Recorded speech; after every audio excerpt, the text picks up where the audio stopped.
तीन लोगों ने एक दुकान पर जीरा पानी पिया। कुछ मिनटों बाद तीनों जमीन पर गिर पड़े। न कोई चीख, न कोई संघर्ष, बस रहस्यमयी मौत हो चुकी।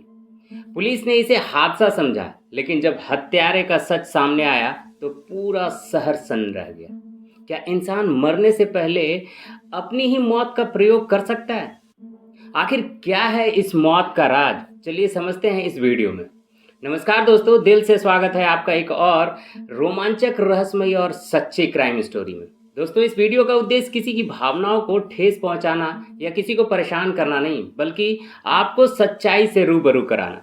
तो चलिए बिना देरी किए बढ़ते हैं कहानी की ओर।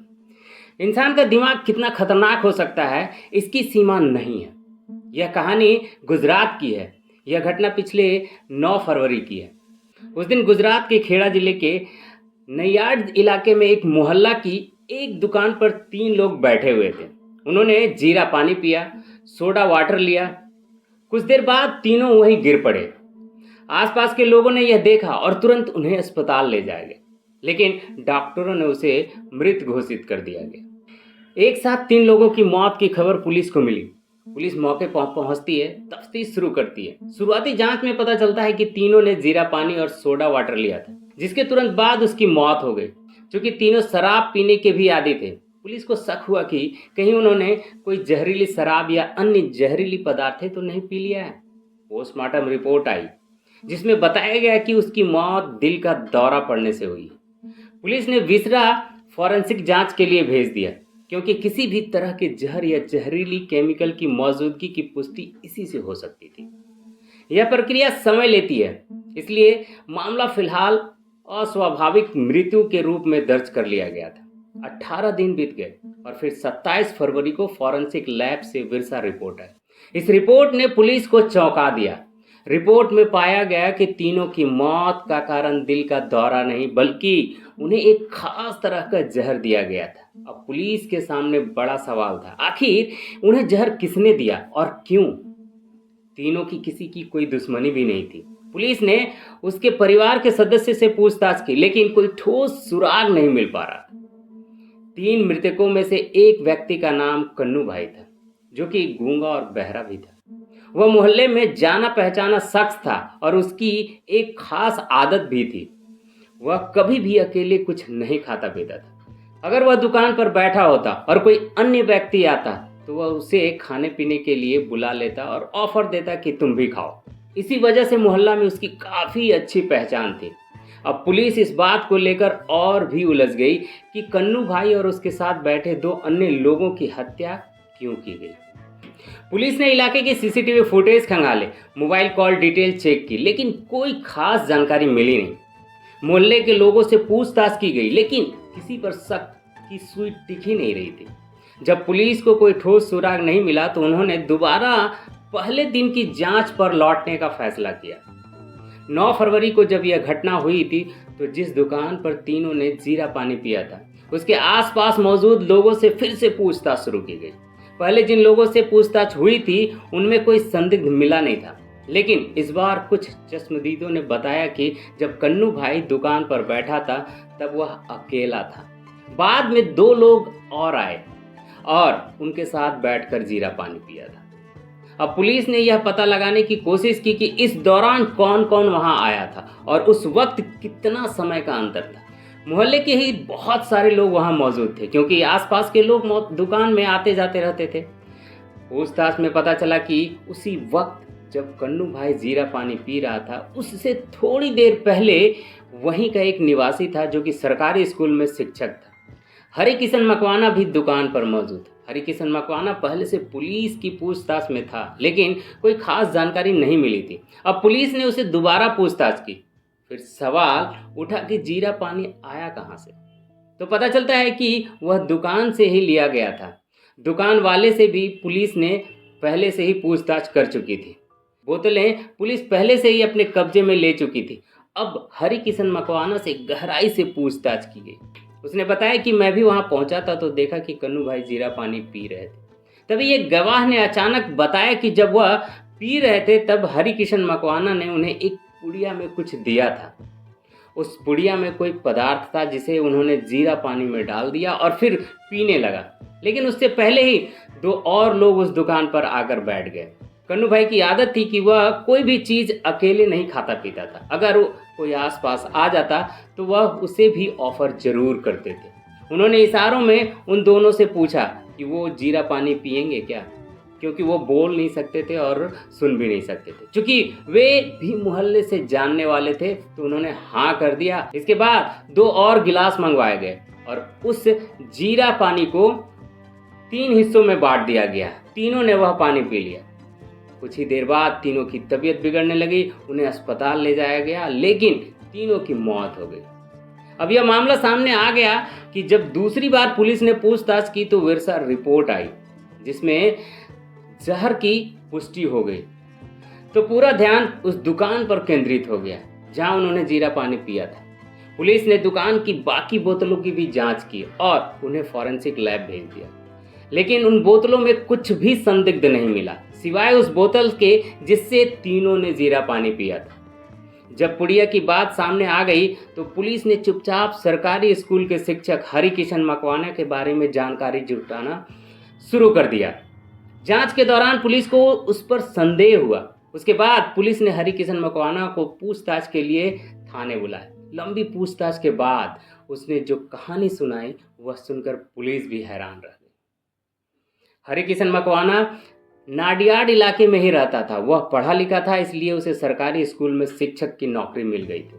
उसकी पत्नी भी सरकारी स्कूल में शिक्षिका थी। दोनों की जिंदगी सामान्य रूप से चल रही थी।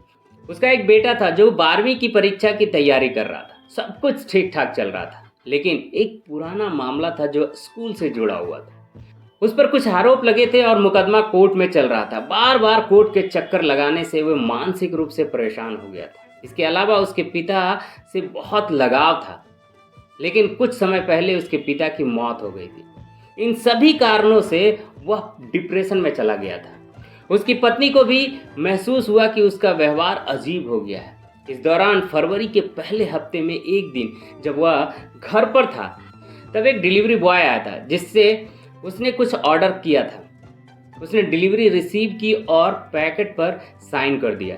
उसकी पत्नी उस समय घर पर ही थी। उसने पूछा कि यह क्या है, लेकिन हरिकिशन ने बात टाल दी। जब पत्नी ने जिद की और पैकेट छीनने की कोशिश की तो वह उसे लेकर अंदर चला गया और खोलकर देखने लगा। पत्नी को उस पर पहले से शक था। वह उस कमरे में गई जहां उसने पैकेट रखा था और उसे ढूंढ निकाला। जब उसने उसे पढ़ा तो उसके होश उड़ गए। हरिकिशन ने ऑनलाइन एक खास तरह के जहर मंगवाया था। 500 ग्राम का पैकेट था वह। चूंकि पत्नी शिक्षिका थी इसलिए उसे इस केमिकल के बारे में जानकारी थी। उसने समझ गया कि यह जहर है। उसे लगा कि उसका पति आत्महत्या करने की कोशिश कर रहा है। उसने फौरन वह पूरा जहर बहा दिया और पैकेट फेंक दिया। बाद में जब हरिकिशन लौटा और देखा कि पैकेट गायब है तो उसने पत्नी से पूछा। पत्नी ने बताया कि उसने जहर बहा दिया। इस पर वह गुस्सा आया, लेकिन खुद को संभाल लिया। हालांकि पत्नी को इस बात का पता नहीं था कि हरिकिशन ने पहले से ही जहर का थोड़ा सा हिस्सा अलग निकाल कर रख लिया था। उसने जो फेंका उसमें से थोड़ी मात्रा में पहले ही बचा के रख लिया था उसने। पत्नी को लगा कोई खतरा नहीं है, लेकिन हरिकिशन के दिमाग में अब दूसरा प्लान चल रहा था। अब वह सोचने लगा कि इस जहर का इस्तेमाल किया कैसे जाए। वह यह भी चाहता था कि अगर वह मरे तो यह प्राकृतिक मौत लगे। वह बाकायदा मीडिया और सोशल मीडिया पर रिसर्च कर रहा था कि अगर वह इस तरह से मरता है तो मेडिकल साइंस या पुलिस को इसकी जानकारी मिलेगी या नहीं। उसने पहले से ही कुछ बीमा पॉलिसी ले रखी थी। उसे यह भी चिंता लग रही थी कि अगर यह साबित हो गया कि उसने खुद अपनी जान ली है तो बीमा की राशि उसके परिवार को नहीं मिलेगी। उसे अपने 2 बच्चे और पत्नी से प्यार था और वह चाहता था कि उसके बाद उसके बीमा की रकम उसे मिल जाए। इसलिए उसने योजना बनानी शुरू कर दी। हरिकिशन मकवाना चाहता था कि उसकी मौत का तरीका ऐसा हो जिससे कि बीमा के पैसे मिलने में कोई कानूनी अड़चन ना आए, यानी प्राकृतिक मौत लगे। ऐसा दिखे कि अचानक हार्ट अटैक आया और मौत हो गई। लेकिन उसे यह पता लगाना था कि जिस जहर को उसने ऑर्डर किया है उसकी वजह से मौत होने पर क्या मेडिकल जांच में यह साफ हो जाएगा कि जहर ही वजह बना या फिर उसे छिपाया जा सकता है। यहीं से उसका दिमाग तेजी से चलने लगा। उसने सोचा कि पहले किसी और पर इसे आजमाया जाए, यानी मौत का एक प्रयोग किया जाए। अगर कोई मर गया तो इसका मतलब है कि जहर असरदार है, और अगर मौत के बाद पोस्टमार्टम में किसी और वजह का जिक्र होता है तो यह समझ में आ जाएगा कि जहर की पहचान छुप सकती है। इसके लिए उसने अपने आसपास के लोगों पर नजर डालनी शुरू कर दी। कई लोगों को देखकर सोचा कि उन्हें धोखे से जहर दिया जाए, लेकिन फिर डर गया कि अगर वो बच गया तो किसी को शक हुआ तो उसका नाम सामने आ जाएगा। तभी उसकी नज़र अपने पड़ोसी कन्नू भाई पर पड़ी। उसने सोचा कि इससे बेहतर कोई और केस हो ही नहीं सकता है, क्योंकि कन्नू भाई ना बोल सकते हैं और ना ही सुन सकते हैं। वह गूंगे और बहरे थे। अगर कन्नू भाई पर जहर का प्रयोग किया जाता है और वे मर भी जाते हैं तो कोई उसका बयान नहीं ले सकता है, और यह भी पता नहीं चल पाता कि असल में क्या हुआ था। साथ ही पोस्टमार्टम रिपोर्ट में मौत की वजह क्या निकलती है यह भी जानने को मिल जाएगा। यह सोचकर 9 फरवरी को हरिकिशन मकवाना अपने साथ जहर की पुड़िया लेकर दुकान पर पहुंचा और वहां बैठ गया। उसे पता था कि कन्नू भाई की आदत थी कि वे जो भी खाते पीते हैं दूसरों को ऑफर करते हैं। उसने पहले कुछ दिनों तक खुद भी ऐसा ही किया ताकि किसी को शक ना हो। उस दिन भी जब कन्नू भाई दुकान पर पहुंचते हैं तो हरिकिशन उन्हें ऑफर किया। कन्नू भाई ने भी अपनी आदत के अनुसार उसे मना नहीं कर सके और स्वीकार कर लिया। बाद में पुलिस को यह भी पता चला कि पुड़िया देकर जहर दिया गया था वाली बात इन्वेस्टिगेशन में गलत निकली।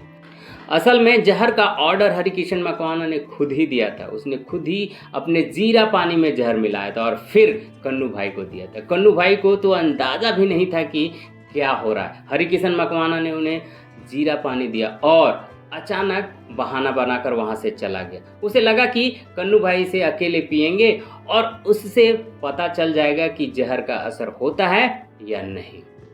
लेकिन तभी एक अजीब संयोग हुआ। 2 और लोग वहां पे आकर बैठ गए। कन्नू भाई की फितरत कि वे अकेले कुछ खाते पीते नहीं थे, इसलिए उन्होंने उन दोनों से भी पूछा कि क्या जीरा पानी पियोगे।